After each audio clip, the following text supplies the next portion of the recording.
Seja bem-vindo ao Seminário de Teologia e Vida Cristã Palavra da Vida. Você está em mais um curso de teologia cuja proposta é fazer alargar o seu conhecimento na área teológica, um curso descomplicado, contextualizado, provocativo, reflexivo e que faça sentido para a nossa vida cotidiana, porque entendemos que não só a construção conceitual da teologia, respeitando as correntes da teologia construída nesses quase 2000 anos, mas isso só não é suficiente. Nós pretendemos que a partir do entendimento bíblico, dos conceitos esclarecidos, nós possamos reproduzir isso em uma espiritualidade no nosso cotidiano e nas relações.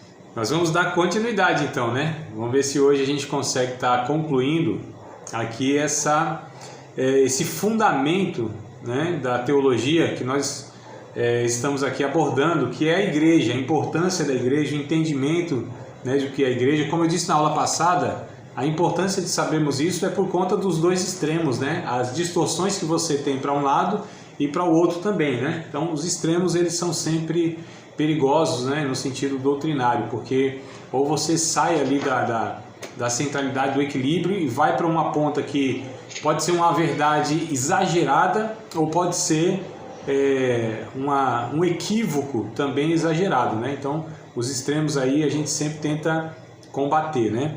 Não são saudáveis. A saúde está no equilíbrio das coisas. Então vamos lá, a gente falou um bocado de coisa aí a respeito de igreja, né? Alguns textos bíblicos, a sua missão no mundo, né? Aquela missão quíntupla, ela é coinônica, didática, diaconal, querigmática, profética, né?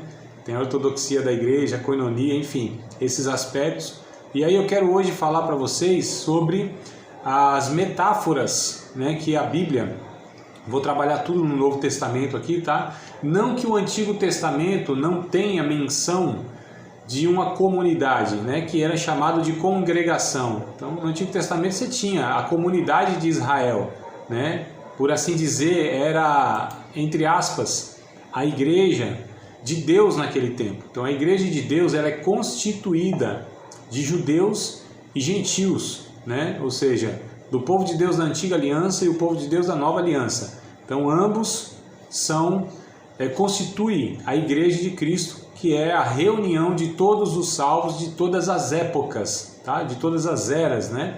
Então são constituídos de salvos. No Antigo Testamento nós tivemos os salvos, né? Na grande maioria deles eram lá da nação de Israel, os judeus, embora Deus também alcançou diversos gentios, né? A gente vê lá nos textos do Antigo Testamento, onde muitas pessoas que não tinham aquela aliança mosaica, por assim dizer, né? Através da lei de Moisés, da antiga aliança, eles adentravam ali na aliança através da circuncisão, né? Então a gente já percebe que Deus ali estava propondo de fato para alcançar todas as nações, né? Enfim, e aqueles que a gente nem imagina, porque assim, amados, Deus tem um livro muito interessante, eu devo ter falado para vocês aqui em outra matéria, em outra ocasião, acho que não foi essa não, sobre o fator Melquisedeque. Esse é um clássico da literatura, todo cristão deveria ler esse livro, tá? De Don Richardson, o fator Melquisedeque. Ele vai contar justamente que nas culturas onde muitos missionários chegavam pela primeira vez, né, nunca se tinha sabido que, eita, que palavreado, né, havia sabido, mas acho que está certo, né, não tinha se conhecido ali um missionário antes daquele chegar, mas quando o missionário chegava, já percebia na cultura deles que havia de alguma maneira uma compreensão sobre Deus, né, como isso era possível se ninguém tinha chegado ali. Então esse livro vai contar, né, como Deus ele traz essa providência, né, na vida dos povos sobre ele mesmo, a revelação, né, da sua natureza. Enfim, o que eu quero dizer é que tem tantas outras pessoas aí no Antigo Testamento, né, na história antiga, que possivelmente foram salvas, constituem a igreja de Deus, não pertencem à nação de Israel e nem à igreja de hoje, né? Então Deus é soberano. Ele não depende da igreja para salvar, embora convoque, responsabilize e envie a igreja para essa tarefa da evangelização das nações. Mas se Deus dependesse da igreja, ele estava falido e muitas pessoas perdidas. Então Deus não poderia trazer um método, uma salvação poderosa através do sangue de Jesus e um método limitado à igreja, por exemplo, para salvar. Então o método de Deus salvar o homem não é através da igreja, embora, como eu disse, Deus convoca, responsabiliza e envia. E eu acredito que o seu desejo, de fato, é usar a sua igreja para alcançar todas as nações. Mas Deus não se limita, Deus não ele não se sujeitou à eficácia da igreja para que isso acontecesse, né? Então, senão o método de Deus seria limitado e seria falho, porque o que nós temos falhado na evangelização mundial, isso não é fácil, é uma evidência, é um pecado muito grande, né, que nós estamos cometendo já há muito tempo, e principalmente nos dias de hoje, onde os recursos são assim enormes, que não se tinha há 40, há 60, há 100 anos atrás. Nós não tínhamos esses recursos todos que nós temos hoje, né, de se comunicar e de alcançar aí as nações distantes e os povos mais longínquos, né? E mesmo assim, com tudo isso, nós ainda somos negligentes, nós ainda desprezamos essa tarefa, essa grande comissão. Deus tem um grande mandamento e tem uma grande comissão. O grande mandamento é amar a Ele com todo o nosso coração, entendimento, forças, toda a nossa alma, o nosso próximo como a nós mesmos. Esse é o grande mandamento. Existe a grande comissão, que é para esses que amam a Deus, sejam enviados, né? E por todo o mundo e fazer discípulos de todas as nações. Enfim, mas a igreja, o Novo Testamento, traz diversas metáforas, tá? São comparações, né? Então essas metáforas, elas trazem características, né? Cada uma delas vai trazer uma característica da igreja. Eu vou começar aqui pela metáfora de família. Então o Novo Testamento refere-se à igreja como família. Vamos pegar alguns textos aqui, dentre tantos outros, mas eu escolhi aqui uns 3 ou 4, né? Foi 4 que eu peguei aqui. Efésios, 2 textos nós vamos ver em Efésios, tá? Efésios capítulo de número 2, versículo 19. A carta de Paulo aos Efésios, o tema principal dessa carta é justamente o corpo de Cristo, amados. Então, se vocês querem estudar mais afinco, né, sobre o corpo de Cristo, qual é a carta principal, não que outras não tragam, né? Mas a carta principal que vai lidar com esse tema, o corpo de Cristo, é Efésios, tá? O cabeça é Colossenses. Então, o cabeça da igreja é Colossenses, né? O corpo é Efésios. Então, aqui no capítulo 2, no verso 19, eu peguei esse texto porque ele traz a seguinte informação. Olha que coisa interessante, né? Efésios 2:19. Assim que já não sois estrangeiros, nem forasteiros, mas concidadãos dos santos e da família de Deus. Então Paulo falando para esses gentios, esses que não pertenciam à antiga aliança, como eu disse, né? Não era ali, não pertenciam à promessa feita a Abraão, no sentido de que um povo seria escolhido, porque em Abraão também foi falado que nele muitas ou todas as famílias da terra seriam abençoadas. Mas Abraão no sentido desse povo específico que eram judeus. Esses efésios, né, eram gentios, eles não pertenciam a isso. Então Paulo diz assim: vocês já não são mais os forasteiros, vocês não são mais estrangeiros, vocês não são mais estranhos, vocês são cidadãos, é o que ele coloca aqui, ou concidadãos dos céus, né, ou dos santos e da família de Deus. Então olha que coisa interessante. Vamos ler mais um texto aqui em Efésios e aí a gente vai abordando essa questão de família, essa característica. Capítulo 5, verso 32, né? Então, 2,19 fala diretamente a palavra, o termo, a metáfora família, e aqui vai trazer também uma informação que remete à família, né? Que seria um casal, né? Casamento, cônjuge. Então, capítulo 5 de Efésios, verso 32. Grande é este mistério. Digo, porém, a respeito de Cristo e da igreja. Então, olha que coisa interessante. Paulo, ele aqui no contexto, ou seja, aquilo que ele vem falando antes, acredito que todos vocês saibam, né, desse texto aqui, ele vai falar sobre o matrimônio, a vida do esposo, da esposa, como deve ser entrega de um para o outro. Só que ele pega isso e compara da relação com a noiva e o noivo, né, entre Cristo e a igreja. Então olha que coisa interessante também, remetendo à questão da igreja como um laço familiar, né? Que no caso aqui é o casamento. Segunda aos Coríntios, Sandra não deu um bem-vindo aí para a irmã, mas eu estou aqui vendo que a irmã está aí, viu? Então bora lá, mano. Tá certo, eu estou lendo lábios aqui, enquanto isso eu vou tentando saber o que a irmã está falando, mas tá tudo certo. tá fechado o microfone. Segunda aos Coríntios, capítulo de número 11, verso 2, eu entendi que a irmã deve estar falando, tudo bem, André, eu estou aqui atenta, estou ouvindo tudo, estou de lado, mas o ouvido está atento. É isso aí mesmo, né? Olha aí, tá bom, não? Segunda aos Coríntios 11, verso 2, Paulo também, à semelhança de Efésios, ele vai falar da igreja como sendo aí essa relação, né, entre um homem e uma mulher, ou seja, o casamento.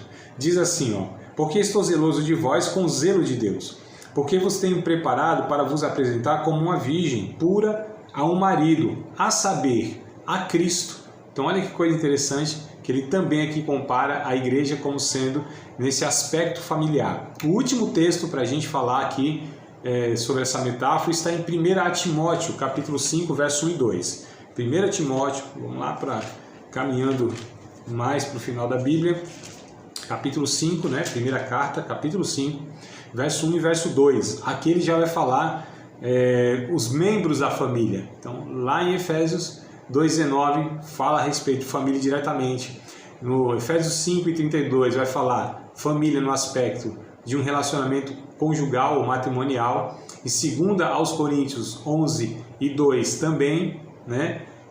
O relacionamento matrimonial nessa metáfora. E aqui vai falar de membros. Olha que coisa interessante. Não repreendas asperamente os anciãos, mas admoesta-os como a pais, aos jovens como a irmãos, às mulheres idosas como a mãe, às moças como irmãs, em toda a pureza. Então olha como Paulo, ele aqui para Timóteo, né, um pastor, fala a respeito da família, da fé, da igreja. Tá vendo a relação? É de família, né? As moças, trata elas como irmãs, as mulheres idosas como mães, os anciãos como pais, né? Então, ele vai tratando aqui desse aspecto da igreja como sendo a família de Deus. Queridos, nós precisamos entender que uma igreja local, ela precisa estar entendendo esse aspecto, tá certo? Da sua natureza, ou seja, que as pessoas que ali congregam, como nós falamos na aula passada, têm diversas origens, diferentes origens, personalidades, temperamentos, histórias, né, das mais diversas, dons, né, suas personalidades, enfim, ali é um conjunto de muitas vidas, de muitas histórias e todas elas com as suas peculiaridades.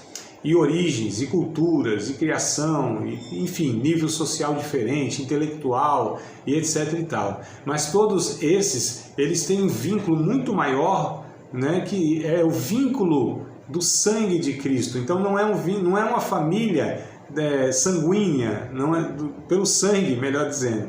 Não é uma família que estão ligados por uma hereditariedade, porque tem pais, porque tem ali a sua árvore genealógica, né, pertencente a uma mesma linhagem de família, mas eles estão ali pelo vínculo da obra de Cristo na cruz do Calvário. É por isso que nós nos tratamos como irmãos, por isso que nós chamamos uns aos outros de irmãos, porque nós pertencemos a uma mesma família, nós temos o mesmo Pai, nós somos filhos de Deus e, portanto, irmãos uns dos outros. E esse aspecto de família, numa igreja local, deve gerar um cuidado mútuo, uma preocupação mútua. Eu acho bem interessante, né? Um pastor, professor, inclusive também de teologia, amigo meu, ele fala muito essa questão e dá o exemplo, né, da família dele. Ele diz assim, ó, eu tenho um irmão lá, e ele até fala da infância dele, que era assim, né? Eu tenho um irmão lá que às vezes eu não concordava com ele e a gente estava brigado, nem se falava. Mas se na rua alguém fosse mexer com meu irmão, eu defendia ele. Mesmo brigado, quer dizer, é família, né? Vai defender, né? Vai ter esse senso de proteção, de preservação, de cuidado. Então, queridos, um povo que decide, né, está em uma comunidade de fé, olha só, comunidade de fé, em uma igreja local, devem conviver nesse sentimento e nesse vínculo de família, se preocupar, cuidar uns dos outros. Não cabe uma convivência egoísta, não cabe uma convivência como é um clube social, onde muitas pessoas... Porque assim, tem igrejas que elas se assemelham muito a um clube, aquele clube de final de semana, que as famílias vão, então um bocado de família vai para lá. Cada um vai ter o seu momento de lazer, né? Paga uma mensalidade, então eles têm algo em comum, que é um lugar, contribuem ali, frequentam ali. E são várias famílias, se encontram e alguns até se cumprimentam e se conhecem de algum nível, mas não tem vínculo,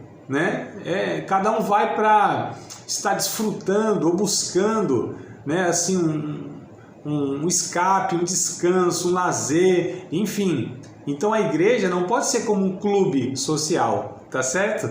A igreja precisa ser de fato uma família, onde as pessoas elas se envolvem, né? Elas se relacionam, elas não têm conexões, elas têm laços, né? Que é muito mais profundo. Elas precisam estar convivendo e tendo as suas histórias cruzadas, por assim dizer. Então esse é o aspecto de igreja. Se não for assim, amados, tem alguma coisa muito errada nessa proposta, né, daquela chamada igreja local lá. Então a gente percebe aqui essa metáfora, ela é muito clara na Bíblia, que deve ser assim, uma comunidade de fé que de fato que tenha uma disposição, que tenha um sentimento, que tenha uma vivência de família da fé, onde nós nos preocupamos de verdade uns com os outros, tá certo?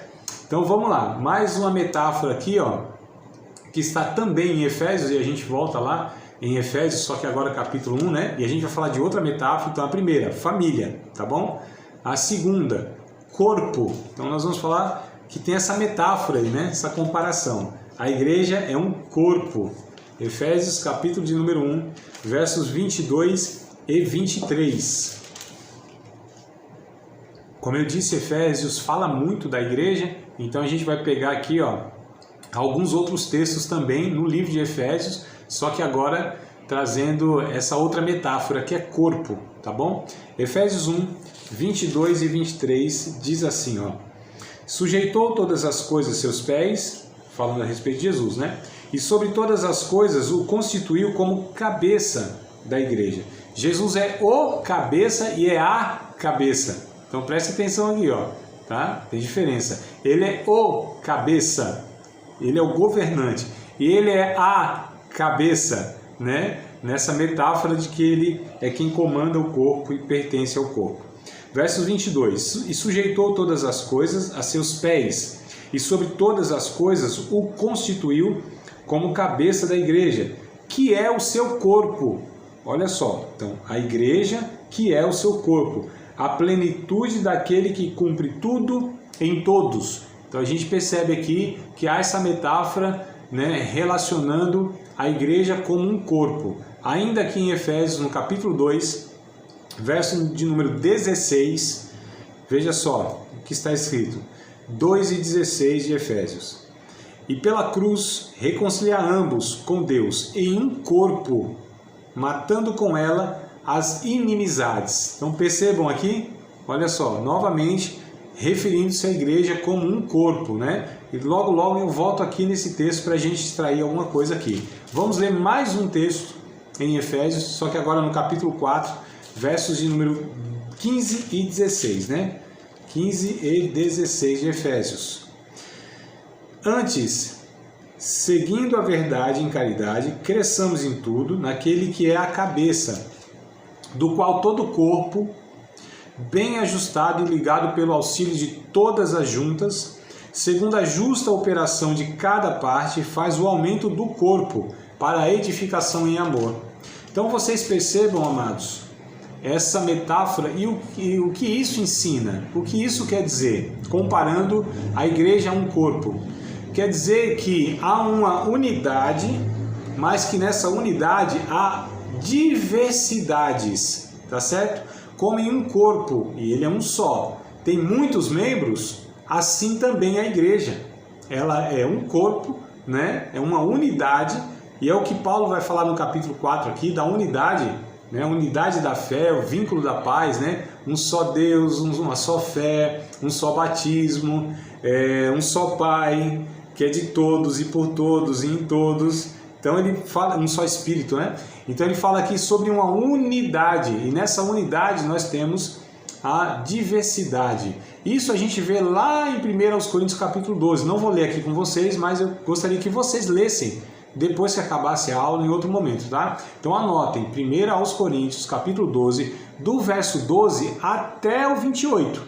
Então leiam todo esse texto, porque Paulo nele vai falar justamente sobre essa questão.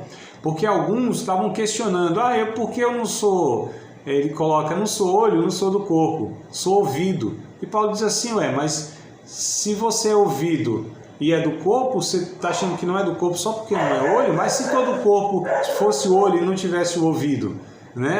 Eu não sou pé, eu não sou do corpo. Porque você é pé, não é do corpo? Claro que é do corpo. Então, porque você não é o outro membro que você de repente julga que é mais destacado, o que Paulo está trabalhando ali é que no corpo há essa diversidade, só que uns aos outros devem se honrar, se respeitar e se considerarem. E que um não é melhor do que o outro. E Paulo ainda diz, aqueles que a gente honra menos, né? Aquele que a gente tem até no corpo, como um membro mais inferior, mais feio, sei lá, a gente trata até melhor, não é não, amado? Então pense aí no corpo. Tem parte do nosso corpo que é vergonhoso, que a gente não quer expor. O que a gente faz? A gente cobre, a gente cuida, até mais do que o outro que é exposto, não é? Então Paulo vai falar dessa dinâmica, tá certo? Dessa diversidade, mas que nós somos uma unidade. Então, igreja como corpo, a relação é que nós somos, embora muitos, a diversidade, mas nós temos uma unidade e todos devemos trabalhar para que o corpo cresça em unidade, como foi lido aqui, né, no verso 16 do capítulo 4. E é interessante que lá em 1 Coríntios 12, Paulo vai falar, olha, se um é honrado, todos devem se alegrar. Se um entristece, todos devem se entristecer. Se um se alegra, todos devem se alegrar, né? Porque todos pertencem ao mesmo corpo, então não há espaço para individualismos. A igreja, como corpo de Cristo, não pode ter individualismo. Tem indivíduos, mas não tem individualista, porque senão são egoístas. Tá certo? Pessoas que pensam que elas ali são pessoas que devem ser privilegiadas, por exemplo, né? Não, amados. Todos ali somos essa unidade, embora não haja uniformidade, exista a diversidade, mas todos ali somos importantes. Não há mais importante em um corpo, nem menos importante em um corpo. Não há aquilo que pode ser mutilado sem dor, sem falta. Não há, amados. Então todos os membros, a gente chama de membro, né? Quem pertence à igreja, não é isso? São os membros? Então, olha aí, é membro. Então não pode ser desmembrado, porque todo aquele que é desmembrado, ele é mutilado. Então nós não podemos desmembrar um membro, senão há uma falta naquele corpo, porque todos importam. E todos que faltam precisam fazer falta. Nós precisamos dar falta daquele que falta. E por que está faltando?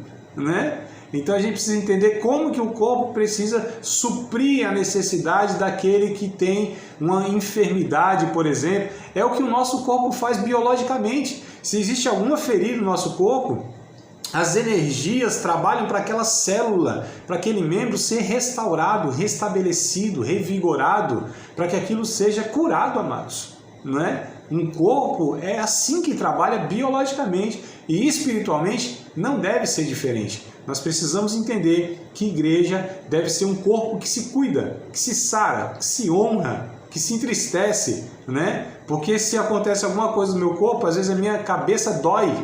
Mas não foi a cabeça que foi atingida, mas o que foi atingido pertence ao corpo, né? A mão está indo para um lugar e o olho vê, opa, você vai furar, você vai queimar. Aí dá comando para que essa mão retroceda. Então olha só, não era a cabeça que ia ser queimada ou cortada, era a mão, mas a mão pertence ao corpo. E o que acontece com a mão atinge de alguma maneira isso aqui, ó, e todo o corpo. Percebam essa metáfora, o que quer dizer? É justamente isso, amados. O último texto aqui de Colossenses 2:19, para falar a respeito dessa metáfora, eu queria ler com vocês, tá? Então Colossenses, capítulo 2, versículos de número 19. Olha só como Paulo... Não é que só tem esses textos não, tá? Tem outros textos mais que vai falar, só estou pegando alguns textos aqui para a gente ter base aí naquilo que a gente está falando. Então, Colossenses, capítulo 2, verso 19. Ó, e não ligado à cabeça, da qual todo o corpo, provido e organizado pelas juntas e ligaduras, vão crescendo em aumento de Deus. Então olha como Paulo também traz essa metáfora do corpo e ele fala da importância de estarem ligados, né, as ligaduras, as juntas. Para qual finalidade? Para que vá aumentando em conhecimento de Deus. Olha como nós devemos contribuir uns com os outros para que haja aumento de Deus na vida de cada membro, né? Os dons exercidos, compartilhados, os dons que eles são oferecidos não só no culto e na liturgia, mas na convivência desses membros, que cada um faça com que o outro cresça em Deus, aumente, haja aumento de Deus, né? Vida de Deus. Então é isso, amados, uma igreja bíblica, uma igreja saudável, uma igreja relevante, uma igreja de pessoas que entendem o Evangelho deve ter esse aspecto de convivência de um corpo, tá certo? Vamos lá para mais uma metáfora. 1 Pedro, capítulo 2, versículos 4 ao versículo 8. 1 Pedro, capítulo 2, versos 4 ao 8. Agora eu vou falar sobre uma metáfora que é o novo templo, tá? Novo templo. Então a igreja como sendo um templo, né? Um prédio, uma construção, por assim dizer. A primeira carta de Pedro e a segunda também, mas a primeira especificamente vai falar sobre um novo nascimento. Olha que coisa interessante, uma nova vida, um novo nascimento, né? E aí traz essa expressão aqui em 1 Pedro, pulei aqui, passei direto de Pedro, passei para trás, né? Capítulo 2, olha como ele vai se referir do capítulo 2, do 4 ao 8, tá? Ele vai dizer o seguinte: chegando-vos para ele a pedra viva, ou seja, Jesus é essa pedra viva, reprovada na verdade pelos homens, né? Mas para com Deus eleita e preciosa. Então ele vai falar Jesus como sendo o alicerce, a pedra de esquina que é chamado, né? Que é aquela pedra, a gente chama hoje de fundação, né? De baldrame, as vigas onde a casa ou o prédio, a construção ela é erguida. Então Jesus é essa pedra de esquina, é esse alicerce, né? Que pedra viva, vai falando aqui, ó. Jesus é a pedra viva, que ela foi reprovada pelos construtores, pelos religiosos, reprovaram, mas para Deus eleita e preciosa. Verso 5, quem somos nós nessa construção? Vocês também, como pedras vivas, sois edificados casa espiritual e sacerdócio santo para oferecer sacrifícios espirituais agradáveis a Deus por Jesus Cristo, pelo que também na Escritura se contém: eis que ponho em Sião a pedra principal da esquina, eleita e preciosa, e quem nela crê não será confundido. E assim, para vós os que credes, é preciosa, mas para os rebeldes, a pedra que os edificadores reprovaram, essa foi a principal da esquina, uma pedra de tropeço e rocha de escândalo para aqueles que tropeçam na palavra, sendo desobedientes para os que também foram destinados. Então olha só, Jesus é tido como essa fundação, esse fundamento, essa pedra de esquina, eleita e preciosa para Deus, que nós que o aceitamos como sendo esse fundamento, nós somos edificados sobre ele, como tijolinhos, cada um de nós assim é um tijolinho nessa casa espiritual. Então quando a gente fala assim, vamos à igreja, né, a gente sempre se refere assim, biblicamente não faz sentido, porque a igreja não é esse prédio salão, sei lá o que, né? Sei lá. Essa construção, não é aquele local. Nós somos a igreja como várias pedrinhas que é construída em Cristo. Então nós somos a igreja e vamos nos reunir como igreja. E aí o local, tanto faz. E aí uma igreja pode estar em um prédio, em uma construção arquitetônica, né? Em formato de templo, ou pode ser numa praça, ou pode ser numa casa, numa cafeteria, numa lanchonete, num sítio, né? Onde for. É a igreja que está ali, porque a igreja são nós que somos essas pedras vivas. Essas pedras vivas, que por Jesus Cristo é quem oferece a Deus sacrifícios espirituais, agradáveis espirituais. Então olha que coisa interessante, amados. Quando aquele templo ele é esvaziado de pessoas, aquilo não é igreja. Nós chamamos de igreja porque nós fomos ensinados que aquilo é igreja. Aquilo não é igreja, aquilo é uma instituição, é um templo, é um salão, é um espaço como qualquer outro. Aquele lugar não é sagrado, sagrados são as pessoas. As pessoas são sagradas. É nisso que a gente precisa combater, porque nós temos isso muito forte, de que muitas vezes as pessoas elas são sacrificadas por causa do local, da construção, para manter aquilo, para expandir aquilo, né? Aquele projeto humano, muitas vezes lá que tem CNPJ, que tem uma denominação, isso é um mal necessário que nós falamos, que há para viabilizar o corpo de Cristo, que é esse corpo invisível. Então ele viabiliza, né, torna visível socialmente o corpo de Cristo. Então não é que está errado a gente se reunir ou ter essa organização, só que a gente precisa entender que essa organização não é igreja, essa instituição não é igreja, é uma instituição e é uma organização, como muitas outras que há por aí. Só que os que lá se reúnem, os que lá vivem e devem usufruir dessa estrutura é que de fato são igreja. Então o que importa é o povo que está lá dentro, não é o que está fora. Alguém brinca, né? Se a denominação, a placa fosse importante, ficaria para o lado de dentro, não do lado de fora, tomando chuva, sol, pedrada, enferrujando, rasgado, sei lá o que mais, né, amados?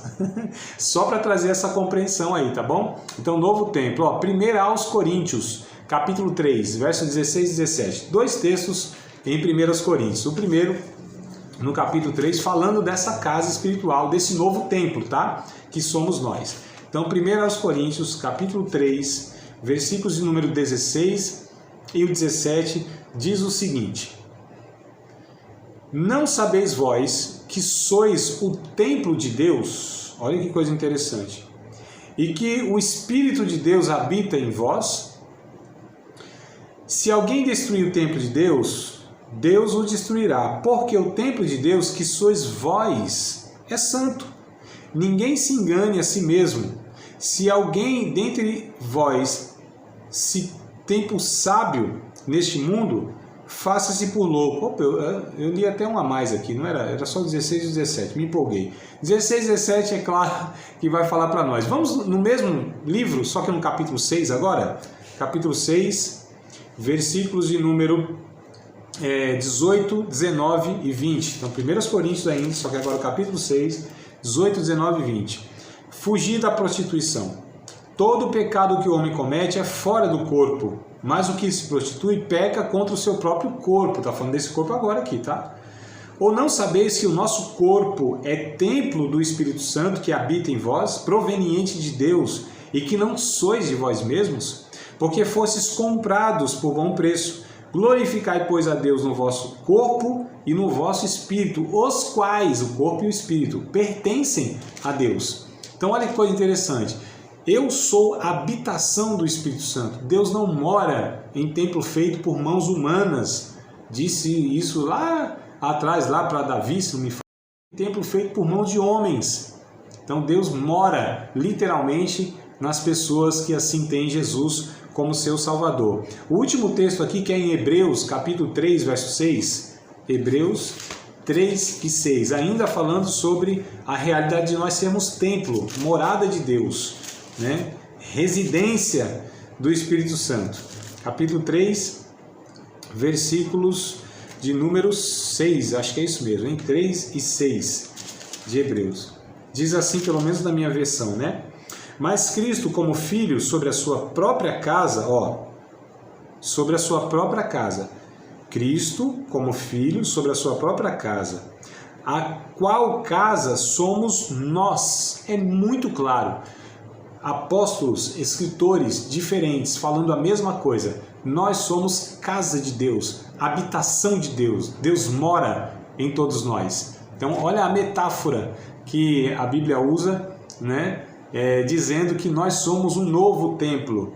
Quando Jesus, me lembrei agora desse texto, lá no Evangelho de João, capítulo 3, se não me falha a memória, capítulo 3, não, acho que capítulo 2, né? Depois eu pego o versículo lá, se vocês me cobrarem no grupo, eu ponho lá para vocês. Se vocês não me lembrarem, possivelmente eu esqueço. Não é porque eu não quero não postar, porque eu esqueço mesmo. Mas se vocês falam, André, e aquele versículo, aquela referência lá que você falou e tal, mas não deu certo, né? Aí eu falo, tá? Mas rapidinho agora. Como a gente estava falando, então, né? Vou tentar dar uma resumida aqui nos próximos pontos. Mais um novo templo. Tá. Só para vocês a referência, tá? É o João capítulo 2, né? Do verso 13 aí até o 20, até o 21, na verdade, tem essa passagem que Jesus, ele diz assim, olha, vocês podem derrubar esse templo e em 3 dias eu levanto ele. E aí ele falou, como pode?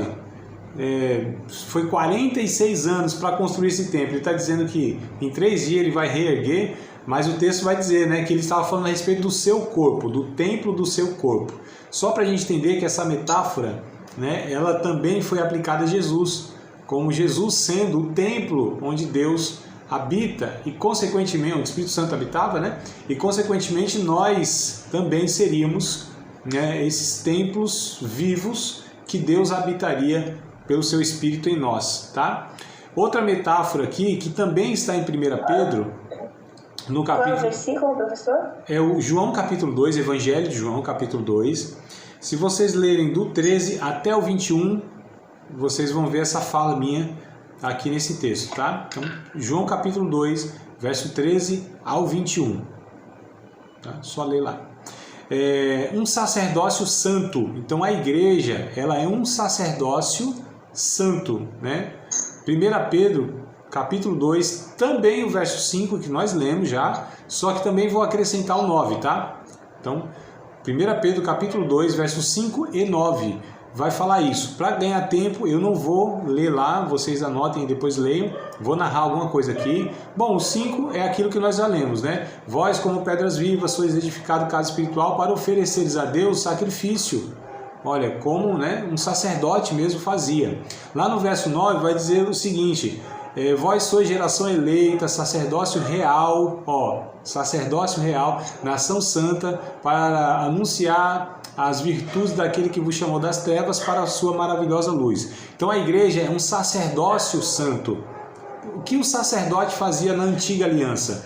Pegava lá o sacrifício do pecador, intercedia e levava até Deus. Então a igreja, como um sacerdócio santo, faz também essa mediação, né, essa ponte que deve pegar lá o pecador e orar, né, interceder por ele a Deus. Então olha só a característica que uma igreja também deve ter, de um sacerdócio, né, aquele que aproxima Deus das pessoas, amados, tá? Outra metáfora aqui, que é videira e oliveira, ou seja, duas plantas, né? Duas árvores, por assim dizer. Oliveira e verdadeira. Oliveira e videira. Tem oliveira verdadeira, videira verdadeira, misturei tudo agora.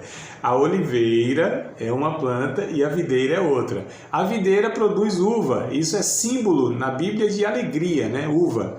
E a oliveira produz, né, a azeitona, que por sua vez produz o óleo, que é símbolo do Espírito Santo, símbolo de poder, né, símbolo de cura. Então nessas metáforas, uma está a videira em João capítulo 15, né, verso 1 em diante lá, vocês vão ver isso claramente, a videira, né, nós somos, aliás, a videira é o próprio Cristo, na verdade, né, e nós somos esses galhos que estão ligados na videira, mas, ou seja, nós participamos de uma mesma natureza, tá? E aí a gente tem também em Romanos capítulo 11, verso 17 ao 24, né? Romanos 11, 17 ao 24, falando de uma oliveira, a oliveira verdadeira. É a videira verdadeira, eu sempre misturo. A oliveira, como também sendo, né, essa metáfora da igreja, um povo, né? As árvores, elas tinham, principalmente no Antigo Testamento, em algumas parábolas de Jesus, essa representatividade, essa representação de serem povos, né, as suas características, os seus frutos, tudo mais. Quando Jesus viu lá Israel, foi entrando na cidade lá e viu uma figueira que tinha folha e não tinha fruto, né? E ele comparou como Israel, né? Enfim, nós temos várias parábolas aí que usam essa metáfora. Então nós, né, como povo de Deus, somos essa plantação, somos essa árvore, tá? Que deve dar fruto, etc. e tal. 1 aos Coríntios, aqui é outra metáfora. 1 aos Coríntios, capítulo de número 3, versos 6 ao 9, não vou ler também para ganhar tempo, né? Como a gente perdeu o nosso tempinho aqui na reconexão, depois vocês, lendo aí, vocês vão ter a clareza aqui do que eu estou falando, tá? Nós somos comparados como um campo cultivável. Então, 1 aos Coríntios, capítulo 3, versos 6 ao 9, né? Nós somos esse campo cultivável. Vocês estão lendo aí, já estão balançando a cabeça, confirmando, é isso mesmo. Né? Nós somos esse campo onde Deus nos cultiva, onde Deus nos planta, onde Deus nos faz frutificar, tá? Então somos lavoura, né? Deve estar isso aí, né? Lavoura de Deus, tá certo? Então nós somos essa lavoura de Deus, esse campo cultivável. Queridos, ó, todas essas metáforas, elas precisam ser consideradas como perspectivas diferentes da igreja. Então assim, a igreja não é só uma família, a igreja não é só um corpo, a igreja não é só um sacerdócio santo, a igreja não é só um novo templo, a igreja não é só uma videira, uma oliveira, a igreja não é só um campo cultivável, é o conjunto de tudo isso, tá? É um conjunto de características que dá identidade à igreja. Então a gente precisa entender isso, né? Cada uma delas a gente percebeu que significa, representa, né, alguma coisa, algum aspecto, alguma característica, alguma virtude que a igreja deve manifestar, por assim dizer. Então é por isso que a gente precisa entender isso. O que a igreja deve fazer neste mundo, eu coloquei aqui 3 coisas interessantes também. 3 coisas que a igreja deve fazer neste mundo. Já, né, concluindo a questão das metáforas e falando agora de um papel bem objetivo da igreja no mundo. Deve ministrar a Deus, aos membros e ao mundo. Então a igreja, ela tem a função de ministrar a Deus, aos membros e ao mundo. A Deus, Colossenses 3:16, tá? Colossenses 3:16, vou ler rapidinho aqui. Então, a igreja deve ministrar. A palavra ministrar, vocês já sabem, é servir, né? Então, a igreja deve servir a Deus, aos membros e ao mundo. Mas agora a Deus. Então, Colossenses, capítulo 3, verso 16, está escrito assim, ó: a palavra de Cristo habite em vós abundantemente em toda a sabedoria, ensinando-vos e admoestando-vos uns aos outros, com os salmos, hinos e cânticos espirituais, cantando ao Senhor com graça em vosso coração. Então, nós ministramos, nós servimos a Deus. A igreja, ela existe para adorar a Deus, para servir a Deus, por assim dizer, né? Ser serva de Deus. Mas também a igreja, ela deve ser serva e ministra, né? E deve ministrar aos membros, tá? Olha só, então a igreja serve uns aos outros. A gente vê isso em Efésios capítulo 4, verso 12 e verso 13. Efésios capítulo 4, verso 12 ao verso 13, se eu achar rapidinho aqui, achei. Eu leio para vocês aqui, tá? Depois vocês leem com calma, né? Refletindo e tal. Diz assim, ó: querendo o aperfeiçoamento dos santos, para a obra do ministério, para a edificação do corpo de Cristo, até que todos cheguemos à unidade da fé, ao conhecimento do Filho de Deus, a varão perfeito, à medida da estatura completa de Cristo. Então, a igreja, ministrando aos membros, deve fazer com que todos, uns aos outros, cresçam em Deus, né? Cheguem à unidade da fé, nutram a união, sejam uma unidade, cresçam em maturidade cristã a ponto de serem formados em Cristo, ou Cristo sendo formado uns dos outros. E aí a gente partilha os dons, os talentos, né? A vida, como a gente falou antes, uns com os outros, tá? Então a igreja, ela ministra aos membros, ela deve abençoar os membros, né? E coloquei por último aqui, ó, ao mundo. Então a igreja, ela é ministra, ela serve ao mundo. Fala, como assim? Né? A gente às vezes aprende que a gente não serve o mundo. A igreja, ela é serva do mundo, nesse sentido aqui. E como que ela serve ao mundo? Com atos de misericórdia. Olha só, com atos de misericórdia. Vou dar 3 textos bíblicos aqui para vocês, tá? Entre outros tantos, só para vocês anotarem e ter base aí. Então, 2 em Gálatas. Gálatas capítulo 2, versículo de número 10. Gálatas também, capítulo 6 e verso 10. Então, Gálatas 2 e 10, 6 e 10, tá bom? E Tiago 1 e 27. O que esses 3 versículos eles estão falando? Depois vocês leem aí, vocês vão confirmar. No 2 e 10, quando Paulo e Barnabé foram lá até os líderes da igreja de Jerusalém na época, lá em Atos capítulo de número 15, por exemplo, eles enviaram Barnabé e Saulo para os gentios como missionários e disseram assim, olha, vocês lembrem, façam menção. Irmã Joselma, quer falar alguma coisa? Não? Ah, não vi a canetinha assim. Não, eu já me perdi primeiro no Colossenses, que eu não consegui marcar. Vamos lá, vamos devagarzinho.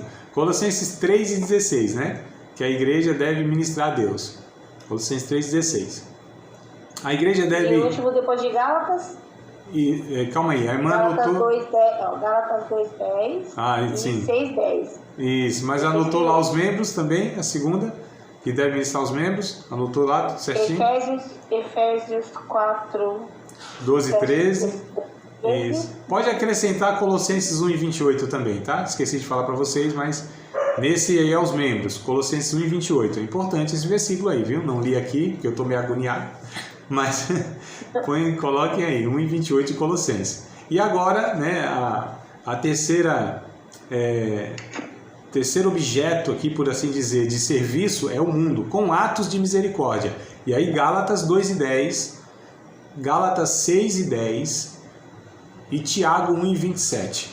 Esses 3 versículos, eles vão falar para servir aos pobres, lembrar dos pobres, né, que religião de fato, como Deus entende, é cuidar dos órfãos e das viúvas, ou seja, dos vulneráveis, né, dos que menos são amparados pela sociedade, pelo Estado, etc. e tal. Então, como nós servimos ao mundo com atos de misericórdia, tá certo? É isso que a Bíblia ensina que a igreja deve fazer neste mundo, tá certo, amados? Então a gente percebe aqui, ó, que a adoração envolvida quando a gente ministra a Deus, que a educação e evangelização, ou melhor, educação quando a gente serve uns aos outros, nós precisamos ser um agente de Deus de ensino, nós precisamos ensinar, amados. A igreja precisa ter um aspecto pedagógico, precisa ensinar, nós precisamos ser como uma escola de Deus, onde nós, né, vamos aperfeiçoando uns aos outros pela instrução, pelo ensino. A Bíblia, ela propõe isso, e a igreja deve ser uma agência educadora, por assim dizer. Nós estamos fazendo isso aqui, ó, né, um curso de teologia com essa finalidade.